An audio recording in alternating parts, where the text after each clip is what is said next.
Hey friends, it's Val from Pull Up a Bale podcast. And if you love dairy, innovation, and connecting with people who get it, you've got to check out the first American Dairy XPO. It's happening November 5th and 6th at the Champlain Valley Exposition in Vermont. And trust me, you don't want to miss this.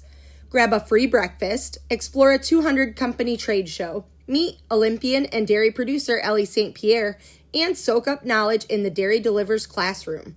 And the best part, Dairy Fest on November 5th at 4 p.m. Think massive dairy buffet, live entertainment, and the best networking around. Head over to AmericanDairyExpo.com. That's AmericanDairyXPO.com for tickets, discounts, and all the details. So pull up a bale and join us. It's going to be an event you'll never forget. Details. Pull up a bale and join us there. It's going to be an event you'll never want to miss.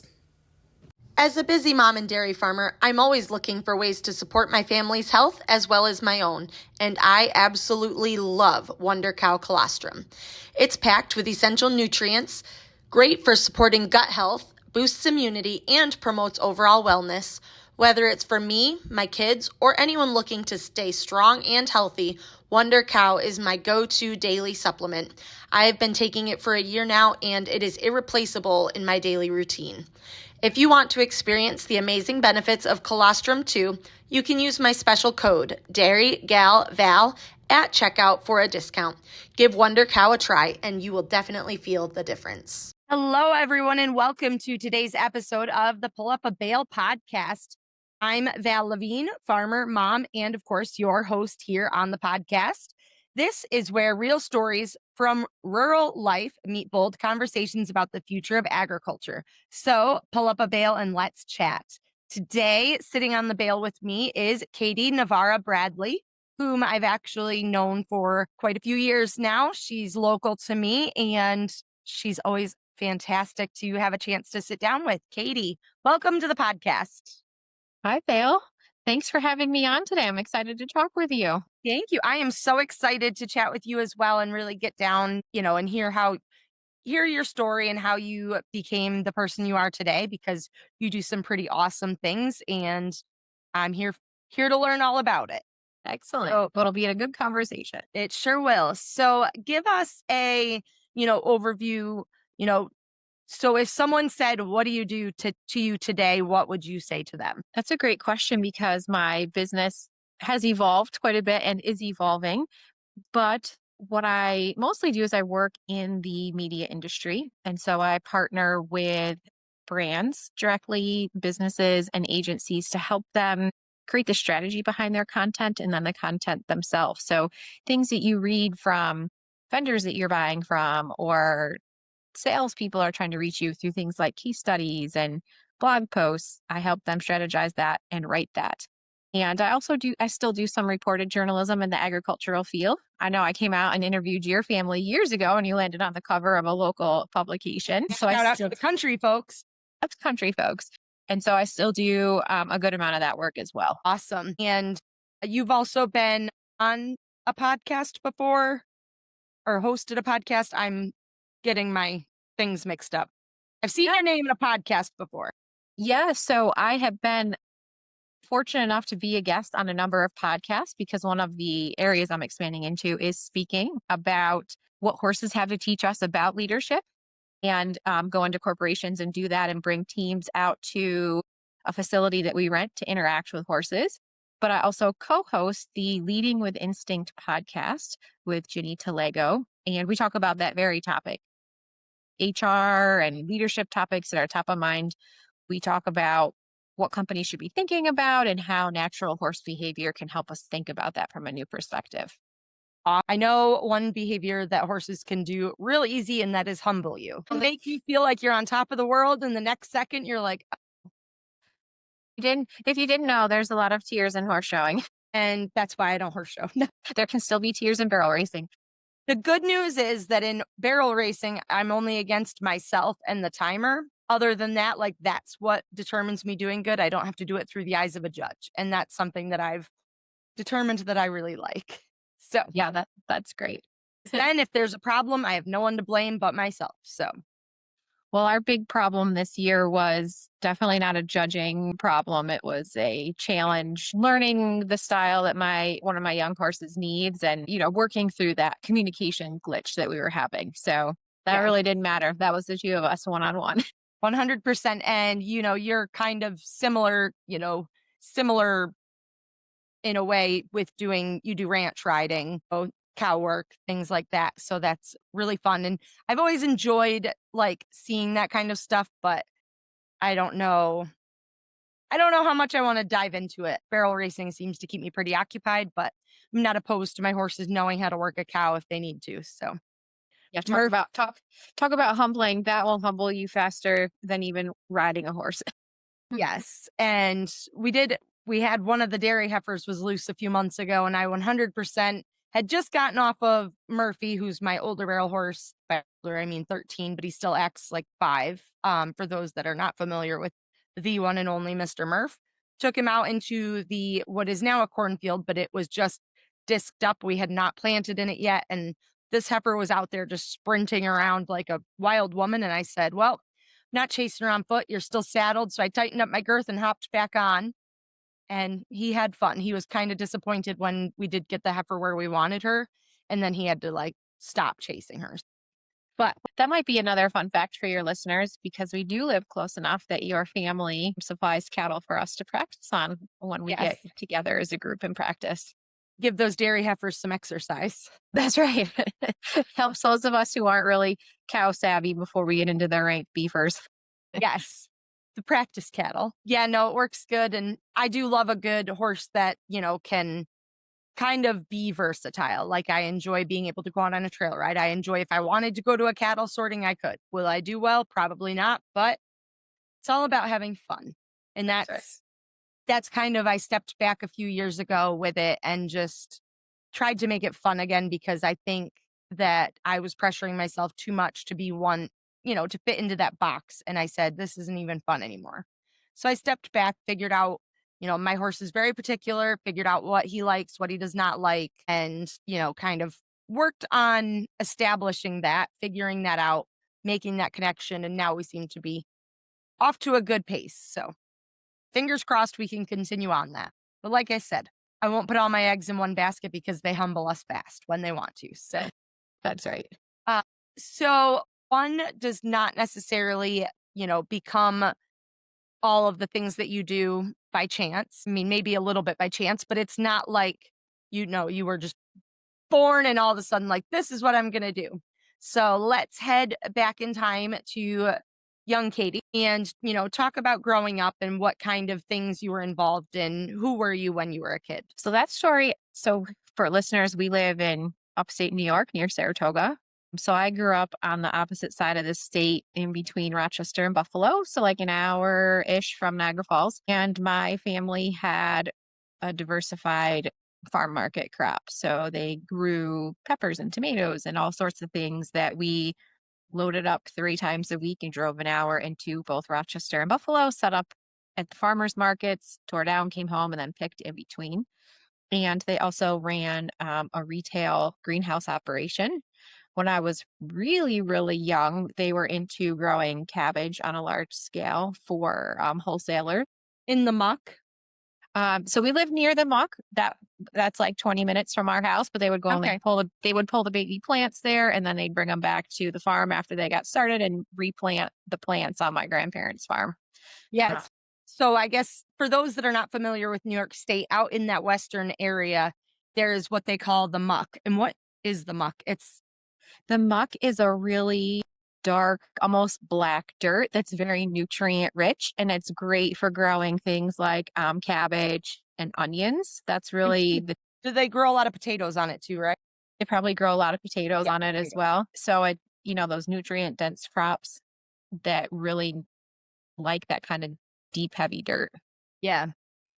Yep. Sorry, I just got on a side tangent. I dated a guy from out that way many moons ago, and that's like, I remember that from his area is that like, if you had a muck field, you were like, it was good as gold.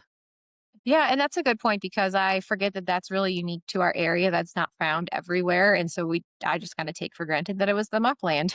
But yes, they're very well known for the good quality of their dirt. Yes. So, you did this commercial greenhouse operation. So, about what age is this all growing up that you guys were doing this? Yeah, so my grandparents started the farm probably in the early 80s, like right around when I was born. In fact, in fact, one of the other crops that they grew on a large scale were pickling cucumbers. And so at that time, my mom even worked on the farm and helped with payroll with all of the labor. And she was actually pregnant with me. And they're like, you need to go home so you don't have this baby in the in the packing barn. So I've been around that my whole life, ups and downs of small farmers with the economy and trying to grow at that scale. And, when I was young enough to work on the farm, they had gotten out of cabbage, but still had a lot of market vegetables, and they were known for your canning. So we would go to the public market, and a lot of Italian families, a lot of Mhm. Greek families would come and buy their tomatoes specifically and their pickles because they grew every size and every grade, and it was good for sauce and all of that. So I did that basically from the time I was born, till I went to college. And were And you the type of kid that was happy to help, or were you the one that they had to be like, no, this is what you do, get your butt out there and get to work? I think I was in the middle, like, I didn't know any different. I Mhm. didn't rebel and resist. It was a great way to grow up. It kept me out of a lot of trouble.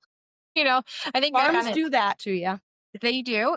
Also going back to the horse piece, I was absolutely convinced that my dad would have sold my horse, although my mom says he wouldn't. But it was just what you did. I didn't really feel that way until after probably my sophomore year of college.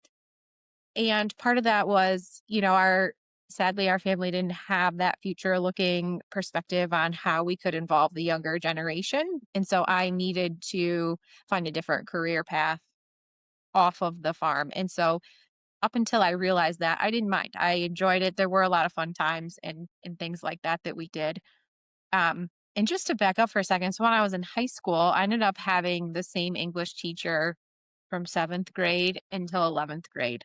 They Oh, changed they changed our English curriculum so that it was a lot like a college. Like, we would have short courses like mythology and business writing and certain things that you had to take in on a lot of electives. And so I had this teacher in 7th and 8th grade, traditional English. And then when I got into high school and all these courses changed, I just kept taking classes with her. And she said to me, you're a good writer. Did you ever think about the fact that you could write for all of these horse magazines that you read? And it was like, well, no, I didn't. I didn't think about that. Who would think about that? And so that was what started me on the path of being in the media industry. And I did that on the side, a little side hustle as I worked full time, for the first 15 years of my career. so, without jumping ahead, so you made it through high school and then, what were your plans? You said you kind of realized that there wasn't really a future for you, there growing vegetables.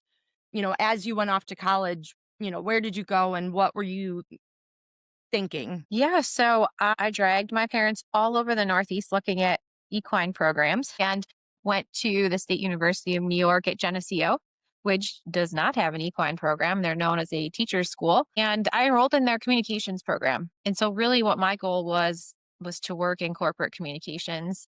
Ideally, I thought I would work in higher ed, with some of their alumni publications and whatnot. And in full-time jobs, I have done similar to that. Some of my clients have been in higher ed, but my career didn't actually follow any of that. It unfolded very differently along the way. So you made it through Geneseo with that same communications major. I did. Yep. Okay.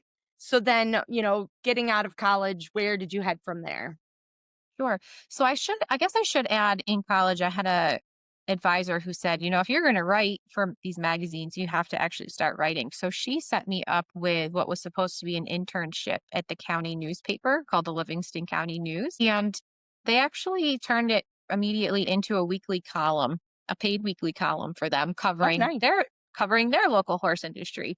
So that sort of got my foot in the door to get some bylines, which is really important in the media industry. And I did work in our communications department in college. And then when I came out, I graduated in 2003. Job market was really tough. I know, Mhm. sounds familiar. Living an hour between Rochester and Buffalo was also a challenge. A lot of the entry level jobs were not going to pay to be able to commute or get an apartment and pay even the modest student loans that I had. So I ended up moving out to this area here to work for a division of John Deere. Um, Mhm. at that time, they were running a landscape division. I was 22. I got hired to manage this distributorship, meaning we sold direct to landscape contractors, things like irrigation parts, grass seed, fertilizer, anything that would go into a residential or commercial landscape job. And so I worked there. I actually say that I got paid to learn my MBA there because I was managing people, looking at fully loaded profit and loss statements right from the corporate level down to the store level, responsible for profit margins. And with the team that I ended up hiring, we went from 75,000 to 1.1 million in 3 years and went from a negative operating profit of like minus 75 to being on the plus side by the time I got promoted within the company. Awesome. And, I bet you know, when you were growing up, you probably never thought that that would be the kind of career that you would start off with outside of college. Absolutely not. Now, I guess I should, as a caveat to that, my dad was in the irrigation industry. He actually had sold agricultural irrigation. So as a kid, I actually went out on farm fields with him where they sold the big ag reels. And then he ended up working for this same company as well. But I remember saying to him, like, I'm not a salesperson. I hate being a salesperson. I don't want to be a salesperson. This was literally an opportunity because I could not find a job. I Mhm. told them when I signed on that I was only going to be here for a year to help them clean up their inventory because the store had been opened by someone else that did not manage the inventory and did not get sales off the ground. So I'm like, well, I'll come for a year and help you clean this up. And then I'm going back to Western New York. And then I met my husband. And so here we are. So how did you meet your husband? Did you sell him things? He worked for a company at the time that was a national account. So yes, he would come in and buy product. And that's how it went from there. And then he took the sales lady on a date. Yeah. Yes. I love it. And knowing your husband, it makes it funnier. Yes, because he's not like the gregarious, outgoing guy. There might have been a drink involved before he asked. Ah, okay. That explains a lot. So you stayed at stayed working on the John Deere account for a few years. And then, while you were doing this, were you still able to get, yourself published? Or was that kind of all on pause? No, all while working at John Deere Landscapes, I was slowly building a freelance writing business. I mean, when I say slowly, I mean the first couple of years it was a few $1,000s, maybe $5,000 at most. But what I remember is my boss said to me, if I could ever get you to talk about irrigation like you talk about writing and horses, I would have this great employee because I was performing there, but my heart wasn't really in doing Yeah. that long term.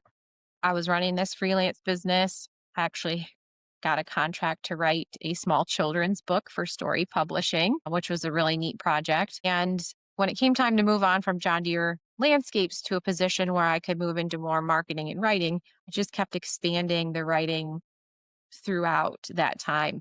And at that time, it was really specifically focused on the horse industry. That was my passion, my core market, and that's where I started. Awesome. So then, at what point did you decide it was time to move on from your position with John Deere, and where did you head from there? I actually ended up being with the company for just about 7 years. So I got promoted from managing the store into what they called inside sales associate, which did not describe what we were doing. But I worked directly for two regional vice presidents. So one that covered New York to Virginia, and the other one that was in the state of Texas. And so I worked closely with those regional vice presidents on sales promotions, special marketing programs that we did, and then also worked directly with the corporate marketing team for our division to help support those kind of functions. And so it just got to the point where, as I mentioned, I always thought I would be in some sort of higher ed. I Mhm. found a position with, it was called the Educational Opportunity Center. So across New York State, there are these centers that give individuals who probably didn't finish high school or they finished high school and fell on hard times. It gives them an opportunity to come in and either finish their GED, get ready for college, or teach them a trade so that they could go Mhm. on and have a career. And so an opening came up there and I went in and I got hired to run their institutional advancement department. So things like recruiting, creating marketing materials for them that they didn't have, helping them promote a move. They had been in the same location for 30 years. And so that was a big deal that people knew we had moved. And the educational opportunity centers, those are actually funded through the state university system. So we were affiliated with Hudson Valley Community College. I got to be really good friends with the communications team at HVCC. And so they would bring me in on, different RFP processes and things. And so I learned a lot there about the communications role and what that looks like. And that's a pretty big swing from working for John Deere to that kind of educational opportunity center. And then how did your freelance company look at that point in time? Yes, that's a great question. So it was still growing. One group that was very important to the growth of my business has been the American Horse Publications. And they are a group that's exclusively dedicated to equine media. I joined them right out of college. And so about that time that I was at the EOC, I started going to their conferences more regularly. I had been to one or two, but as a young college graduate, it was expensive to travel across the country and attend. And so I said, my dream has always been I want to have my own freelance business. So I started setting aside money to go, meeting with more editors, entering and winning some nice awards. And so while I was working, that business gradually grew from when I finally set my mind to it, it went from 5 to 15,000 to 30,000. And I still, when I knew it was time to move on from the EOC, I still didn't feel like it was the right time to go on my own. So as I went from there to a statewide education association, I just kept building this business and building this business. And probably around, trying to think, 2018, one of the individuals that I knew from American Horse Publications pulled me aside and said, I really think you should join this other organization I'm a part of called the American Society for Journalists and Authors. And when I went there, I went to their conference, which is in New York City, so much, still expensive, but much easier for me to get to. I was just blown away. The first time I went, there were 400 people. Pretty much everybody I turned and talked to was making six figures as a content creator, a lot of journalists, a lot of corporate communications people. And they were like, you can do this. And so that's when I started really believing that the time was getting close, and also starting to understand how to take the diverse experience that I had and diversify the business so that I really could move into a sustainable business outside of what I've been doing. Awesome. So how long were you at the place of employment at that point before you decided to spread your Yes. wings further? So I guess, what would that be? So I started working from in 2004 for John Deere, and then I finally made the decision at the end of 2019 that I was going to go out on my own. So you do the math. I suck at math. But I will tell you, all along that time, I was diversifying. So we talked about country folks. I worked with a couple of publications called Farming and Growing. And for me, I spent a lot of that time also making sure my debt was paid off and starting to save so that when I could go out on my own, I didn't have to worry about it for 3 years, to really give it a go. Yeah, that foreplanning really does help when you're trying to do something like that, because when you're being an entrepreneur and you don't have that consistent paycheck, things can go real well, but they can also go really the wrong way too. So that was, really very aggressive of you to make sure that you had yourself lined up for your future, because a lot of people don't have the foresight to be able to sit down and be like, okay, this is the plan. This is what we're doing. Stick to the plan, save, get your debt paid off, do all those things. Yep. Uh, It was a combination of the best and the worst advice I had been given, because that boss I mentioned that the very first hired me from John Deere Landscapes, he always said to me, if you're going to go out on your own, you need 3 years salary in the bank. And I really took that to heart. So every time I got a job, I got a pay increase. And so getting to 3 years salary in the bank became just getting harder and harder. It kept getting harder and harder. And I mean, like I said, we paid off debt and I had a good amount of savings where it was like, okay, I really need to do this now. And so I say that because take what I say with a grain of salt, because sometimes you can also wait too long also. Yes. I had gotten to the point where I was working full time, 40 hours a week, and then I was probably working on my business 30 to 40 hours a week. Every vacation day, sick day, time out, like was work. And so, if you're going to take anything from that, do some of it, but also recognize when you're ready before you get to that complete burnout part. Yes. And I follow a couple different people that talk a lot about money on Instagram. And one of my favorites, Debt Free Mom, who I've interviewed before, she's very into like, you don't necessarily need your salary, you need to cover your basic expenses. So I like that comparison that she has is really good. And especially when your salary keeps going up, it definitely makes it harder to have 3 years worth of salary by the time you get two saved up and you're like, yes, we're almost there. And then you get another bump and you're like, Right. reverted back to a year and a half. Come on. Exactly. No, I like that way of thinking about it. It is true. And at the same time I was building up that, I had calculated what it would cost me to keep, at that time, we only had one horse and Mhm. we moved from a commercial boarding facility to a friend's house. And so I calculated how much it would cost to keep her for 3 years, with routine vet and farrier. And so I set that aside in a separate account for her. And then any difference in board, actually, that's how I did that, was the difference in board from commercial to this friend's. That difference just went right into her account so that we could. Horse has her own bank account. It's fine. My horses are set in the will too. We could talk about that some other. Oh, I love that. That's amazing. I know. I do worry what's going to happen. My husband hates horses, so hopefully someone's looking out for my ponies. Well, we picked a person that I spoke to ahead of time and said, would you be willing to do this? And then there's monies set aside so that it's not She's coming. got her own bank account. It's fine. Yeah. Well, let me also just preface this by saying we don't have children, so it's a little different of how we can do some of those things. Yes. But I just love that. And I love that way of thinking about it. And I wish that while I'm not that prepared, but I do, obviously I'm financially conscious about making sure that my animals' needs are met. But then you have these people that they get $1,000 vet bill and they're like, oh my gosh, what am I going to do? Well, if you can't handle it, then you probably shouldn't have them. Maybe they should learn by your horse's bank account. Make them their own bank account, have them a little savings. They can make some interest, Right. do all the fun things. But let me just say that interest does not even compare to what, Oh, but yeah.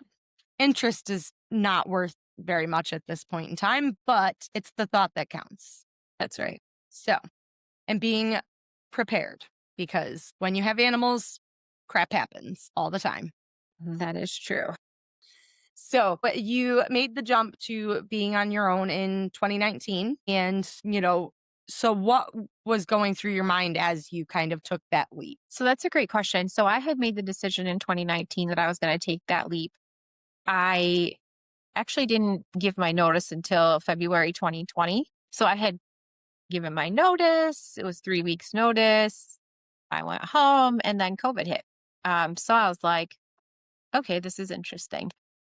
Changes things. Yeah. So when I was preparing to leave, I thought I would easily be able to double my business because at the time I left, my income was the same as my salary. And I was having great success reaching out to new clients. And so I thought, well, great. I'm going to have all of this time to reach out to new clients. This is going to be easy to double my income within the first year. And if it hadn't been for COVID, I really think I would have doubled. But everybody knows that every company pulled back a little bit. And so while I didn't double, it was still a very healthy increase in my business. And so from there, it was trying different client types to see where I thought I was going to enjoy, kind of honing down the most, really branching out more into the ag industry outside of just the horse piece. And that's also the time they gave me to go back and really dig into the leadership piece. That was something that's, I've taken every leadership academy from college to all the chambers and all of that. But when you're working full time and running a business, it was hard to really focus in on that. So I took a executive coaching program through Rutgers and got certified in executive leadership coaching. And it was during that time that it was like, oh, I could actually coach using horse behavior. And so while I was building a business, I was also learning something fun and new and different. And so that's just sort of how, it's always just been looking at what's next. What clients do I really get excited, working for? One of the agencies I work for actually got into the agriculture field quite a bit. So I've worked on everything from, I'm trying to think without breaking confidentiality, because a lot of it's ghostwritten. One was a milk supplier. Mine was a technology company to help track plantings metrics. So, and some really other interesting things. So it's been a focusing in on which clients do I enjoy the most, which clients are paying reasonable to the workload, while also keeping this whole where will the media industry be with AI in mind, and how does my Yes. business continue to shift? Yeah, definitely. And that's, definitely something to be watching and kind of experimenting and seeing how things are going to change, because that's the crazy thing about this whole AI thing is no one knows where it's going or what it's truly capable of. And it's exciting, it's scary, it's unknown. It's definitely something. I'm still learning how to use it just for little things, and it's crazy the things that it's capable of. It is, and so I'm very mindful of what clients have as parameters. Some of them allow use as far as things like brainstorming or outlining, or what I really love it for is compiling research. Instead of Mhm. spending hours Googling different studies, these things can create a list and then I can go and verify. I would never, ever Oh yeah. use that, but I can go and verify and try to find the actual direct source of where that statistic came from and is it valid and how long has it been out there. So I think that there are some really really good reasons to use it. I still believe that it's not going to 100% replace humans in the storytelling Mhm. world. And I say that because, well, I've asked it to write things because I want to know what it can do. Mhm. It misses the human touch in a lot Yeah. of things. Even if it's a transcript of me talking to somebody, it doesn't always get the right angle and it definitely doesn't get the human side of the conversation. So I think it's important to leverage it as a tool to help. Instead of spending 3 hours looking for statistics, I can now spend 30 minutes looking for statistics, 20 minutes verifying them, and then go on to another And then be project. done. Yeah. I will say years ago, I watched the movie The Surrogates. I believe it was with Bruce Willis. Back then, it freaked me out because what happened is people would get up in the morning, go into a room in their house, and plug into their surrogate robot, and the robot would go out and live life until the robot took over the world. So if you're interested in this, go watch that movie and then go think about what's happening today. And it's like, how did they even see this coming all those Like years The ago? Simpsons. So, like, I do think all of these technology advancements are important, but I hope we never get to that point. That would be a very sad day in life. Yes. Or at least hopefully I'm long gone to not see it. Right. I can still like love my real horses outside that breathe. I love that. And, I do want to kind of, zone in on zoom in on the fact of, you are one of those people, and I am a firm believer in this too, is that we never stop learning, constantly challenging yourself, doing, a different course, learning something different. Those things are so important. And I feel like as human beings, I think that that's important, that we never get stagnant in that process, because, life would be boring if you didn't keep challenging yourself and doing different things. So I just want to kind of, you know, highlight that. And I think that that's really great that you continue to do that and continue to do, as they call it, continuous improvement. Yeah, it's sometimes it's a little stressful having that mindset because it's always like, okay, what can I do next? What can I do? And I have invested a lot in Yeah. learning. And it is I see it as an investment that has helped me grow this very thriving business. So I do think it's great. Sometimes I can drive myself crazy by wanting to do everything. In fact, there's a course I'm deciding on in 2 days, like the early bird pricing ends. And I'm like, how do I do it? Do I wait till next year? Do I do it? Do I wait till next year? But I do think it's important. And I've always prescribed to for me, if I'm the smartest person in the room, I'm in the wrong room. And so I like to surround myself with others who know a lot more than I do about a lot of different things because I just feel like they're interesting Mhm. and We can't live every life experience. So you get to learn through others. And it has also just created some really crazy opportunities within my business that, I mean, I'm at a New Year's Eve party and I get introduced to somebody who makes a great story or somebody that wants help writing their book. I got to go out to Terry Bradshaw's private ranch in Oklahoma and interview he and his wife. So you just never know where those things will come from because you're learning from other people, attending educational events, whether they're online or in person, and just constantly striving to improve. Yes, definitely surrounding yourself with people that you admire the qualities of, that they help you level up essentially. Instead of holding you down, they help raise you up. And that's one of my key things that I really enjoy doing as well, because you can always learn things from different people. And like you said, if you're near people that you can't learn anything from, it doesn't help you at all. Yep. And I think, so I'm going to just share something that's actually pretty fresh for us. I think that that's important to remember in all aspects of life. We got into a situation this summer.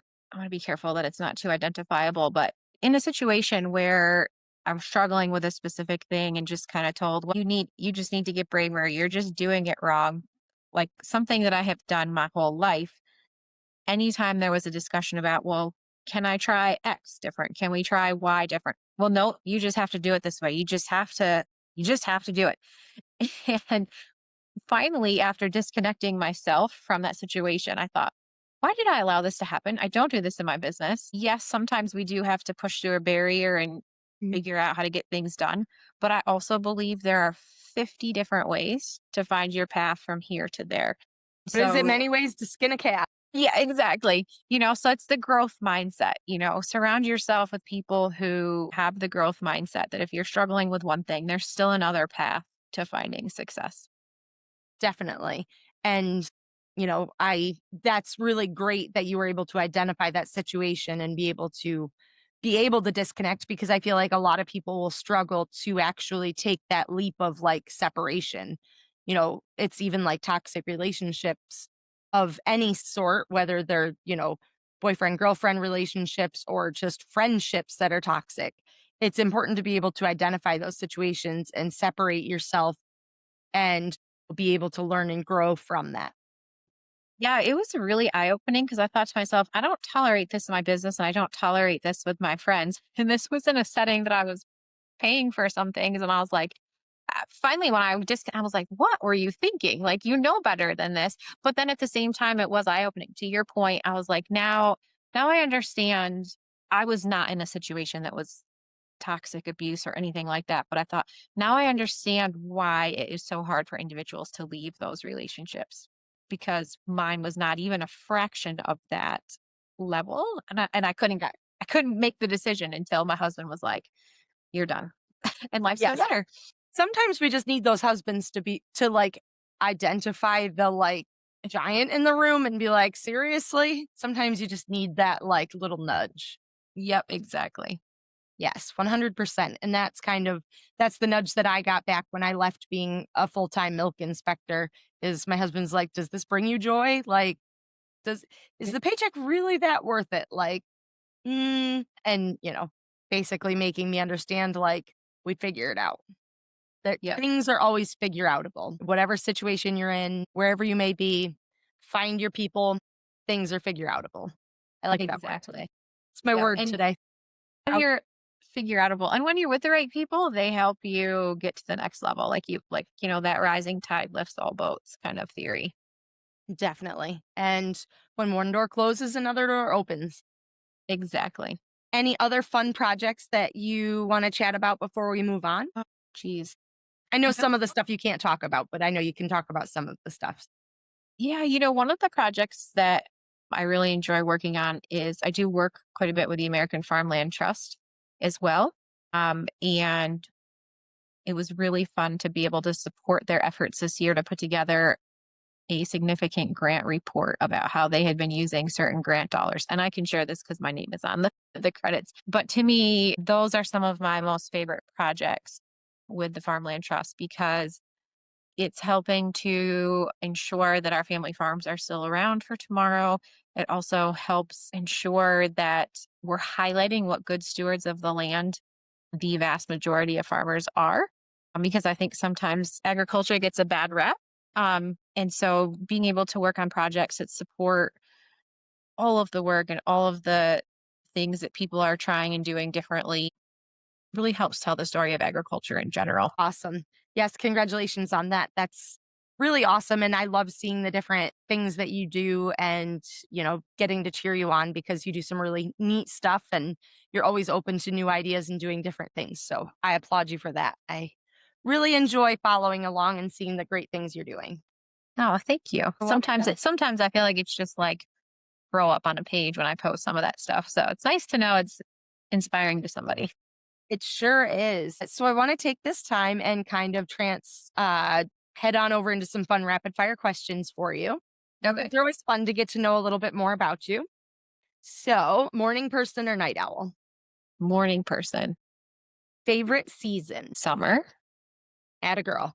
I am one of those people when people are like, when it's -10 here and people are like, oh my gosh, I'd rather this than it be, 100 degrees. And I'm like, something? I'd rather be hot. Come to my pool and like be hot than Yeah. I don't like being cold. I do not like being cold either. And I do remind people when they complain about I said, do not let me hear you complain when it's And cold. it's cold. So Yep. you don't want it hot, then enjoy it when it's cold. I don't like snow. I don't like ice. I don't like cold. I don't like winter. Yeah, me either. So we're here. And like the humidity is not great, but like regular heat is just fine. I'd rather Agreed. be warm and cozy. Yep. So, cats or dogs? Dogs. Sweet or savory? Sweet. I have a very bad chocolate tooth. Not just a sweet tooth, it's a chocolate tooth. It is chocolate. That's right. My kids, they were messing around. One of them lost a tooth a couple weeks ago, and she's like, I think it was my sweet tooth I lost. I haven't liked anything lately. I was like, okay. It's just a saying, right? It's fine. That's hilarious. Yep, I think I lost my sweet tooth, so you got to be careful. That would not be bad for me if I lost my sweet tooth, although I think it'd be all my teeth. So that would probably not be good. Why did you lose all your teeth? They're my sweet teeth. Right. Cavities, the sugar, it got me. Goodness. Pizza or burgers? It's a hard one for you. That is a hard one for me. So what I will say is so Val knows this well. I have a gluten and dairy sensitivity, fortunately not an allergy. Pizza is the thing I miss most in life about not being able to eat because that was an amazing food. That was the cauliflower pizza. I have, and that's fine. But then I run into the cheese issue. Yeah. So and I just can't bring myself to use non-dairy cheese. Oh, please Yeah. don't. No, I can't. The thought of it, I can't even buy to try it. Just do like what do they call it? Just do like the pizza with just the sauce. Yeah, well then I'm Italian. We grew up with pasta and sauce every Sunday. And then it's just like bread and sauce. Like, it's not pizza. I mean, yeah, essentially, yes. If you could meet any historical figure, who would it be? Gosh, that's a really great question. You stumped me here. I guess I would say, boy, you really did stump me. I guess I will say this because I just finished reading a book that she was in. I guess I would say Agatha Christie, who was a writer from the 1800s, mostly because I just finished reading the book called The Queens of Crime, and it's historical fiction about women crime writers in the 1800s. And as with many things, they were not recognized for their work and their efforts. In this historical but fiction story, they actually solved a real life crime. So it's pretty cool. Remind me to send you a book recommendation. I have one for you. It'll fit right into that for you. So remind me to let you know that later. Introvert or extrovert? I think I am a introverted extrovert. And I say that because, and now mind you, I've studied a lot of leadership and style and things like that. I really need my time to recharge, which is very much an introvert thing. In a group, I also will hold back. My least favorite thing is walking into a room where I don't know anyone. But like here, I have no problem talking, right? So you get me in the right circumstances and I can be very extroverted. So I find that I'm not one or the other. I flex between the situation and maybe even the week or the month as to where I'm feeling about that. And I never ever thought that I would want to be a speaker. I did public presentations in 4-H, fought my parents tooth and nail on every single one of them, hated public speaking in college, and started speaking last year at different trainings. And I was like, ooh, I kind of like this. I could do that. Yeah, exactly. I love it. All right, I'm gonna stump you again. Maybe not. What's your go-to like party trick? Like one of those random things that people Like might a- not know about you or that you can do. Weird Oh, talent, anything like that. I don't know that I have any weird talent, to be honest. I guess the weird talent is if a song comes on the radio, I can pretty much recognize it in the genres that I listen to. I'm not going to say every kind of music. I can recognize it very quickly. Mm. And in a conversation, like if somebody says 3 words, I can automatically come out with a song that somehow relates to that. For sure, party tricks. See, I like that. See, you do have a party trick. Drives Jonathan crazy, I'm sure, but that's that. I like it. Drive him crazy. That's what spouses are for. That's right. Let's see. Are you a board game or cards? We really don't do much of either, to be honest. We don't really play much of either. And as a kid, we played both. I had one side of the family that we always played cards every Sunday when we had dinner, and then the other side would be board games. But we work so much on work and then our new property that we don't really have time to play games. Let's see. Yes. What's your like go-to comfort meal? That has changed as well, given the whole food situation. But I actually love a good salad. I like a good green salad, cold green salad. I like salads better when other people make them for me. Yes, It's like that too. sandwiches. Sandwiches are better if you don't have to make them yourself. Right. Yep. And favorite like family tradition. Favorite family tradition, 2. So I'm going to give you 2. One comes from my family. So my dad's family is Italian and his grandparents came over directly from Sicily. And so growing up on Christmas Eve, we didn't always do the 7 fishes, but we had the whole fish tradition that Italian families follow. And then the other is from my in-laws. My mother-in-law spent a lot of time in Maine as a teenager working there and took their family there every summer from then until now. And so I love going to Maine every summer and just enjoying our family time there. Awesome. Yes, Maine is beautiful. Mm-hmm. Awesome. And you've done a little bit of traveling. Yes. Favorite place you've gone so far? Ooh. So I've been to, I think it's 35 states, I think I counted. And I think it's 3 or 4 foreign countries, not including Canada and Mexico. And I would say Italy, Hawaii, and Jackson Hole, Wyoming are like the top 3. They were just unbelievable and they're each unique settings. Yes, definitely. And your bucket list place to go? This one I can answer for you easily. So I am a huge, huge, huge Sound of Music fan, but also a huge reader of anything related to World War II. My mom's father was a pilot in the South Pacific during World War II. Spent a lot of time talking with him about things. So my 2 ultimate bucket list trips would be I would love to follow his path through the South Pacific, the Philippines and where he was. That one's a little bit trickier because some of those places are not easy to get to.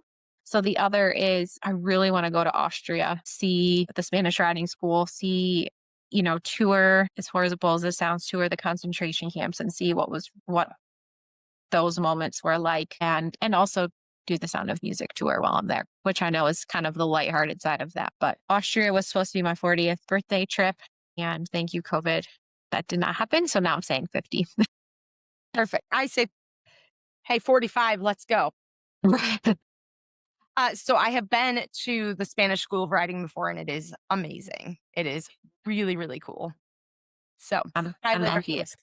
did not get to do any of the like concentration camp things, but I did in a different trip. I went to Berlin and got to see all of the things there, which is just mind blowing. So highly Have you read The Perfect Horse that talks about Patton sending the American troops behind enemy lines to rescue the Lipizaners?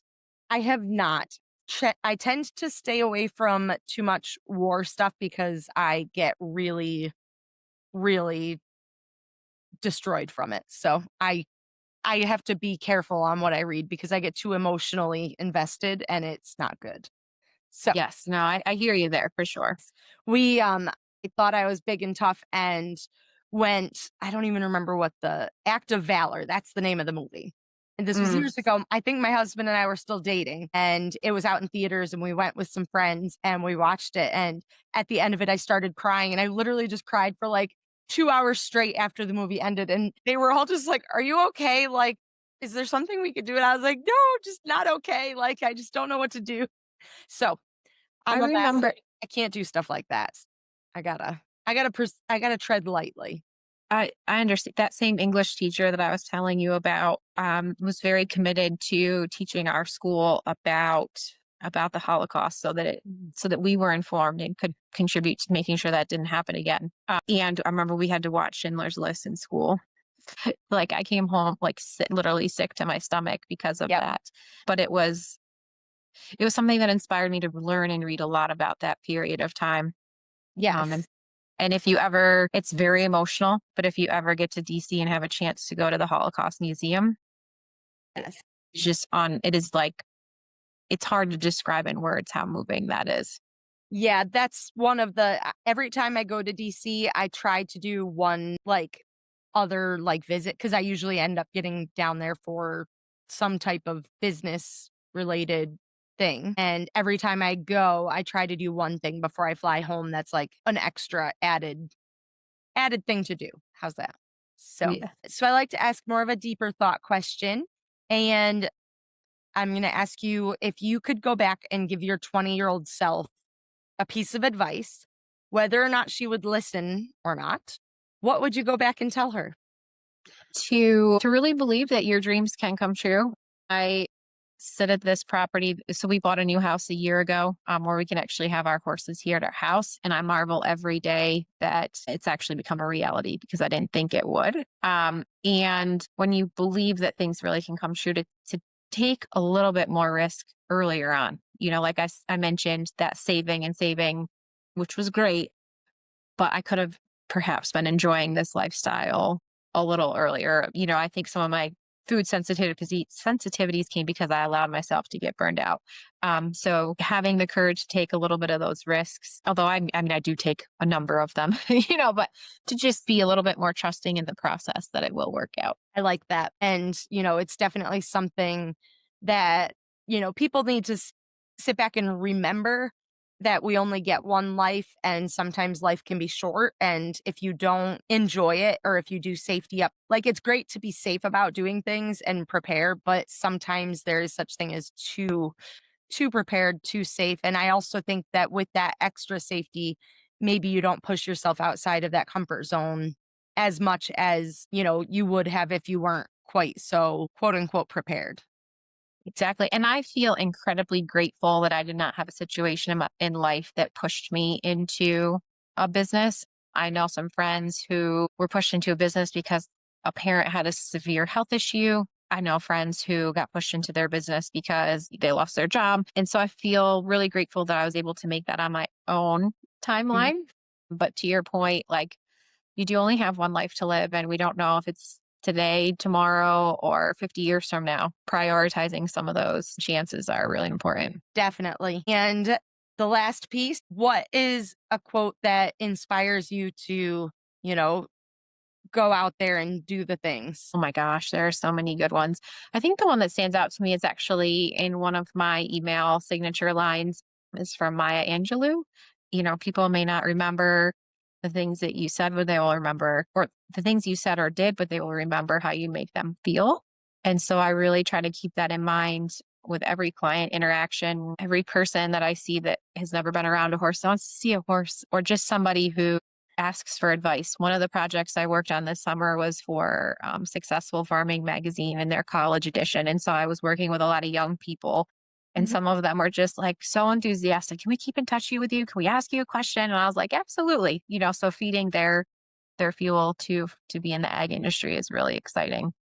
Awesome. I love that. And I am a huge fan of that quote. I've heard it before, I've used it before, and 100% agree with you because how you make someone feel lasts a lifetime. And if you make someone not feel very good at one point, it's like that scar that just is there, and it's a constant reminder. So Exactly. There was this week that we're talking is a very popular fair week out by us. And I had a friend from college who reached out to me and asked if I could help her find a pair of riding boots for her daughter because theirs broke. And another friend of mine stepped up and offered these boots. And the short story is the friend that donated the boots, who was just happy to. She goes, I haven't used them in 10 years. I don't even have a horse anymore.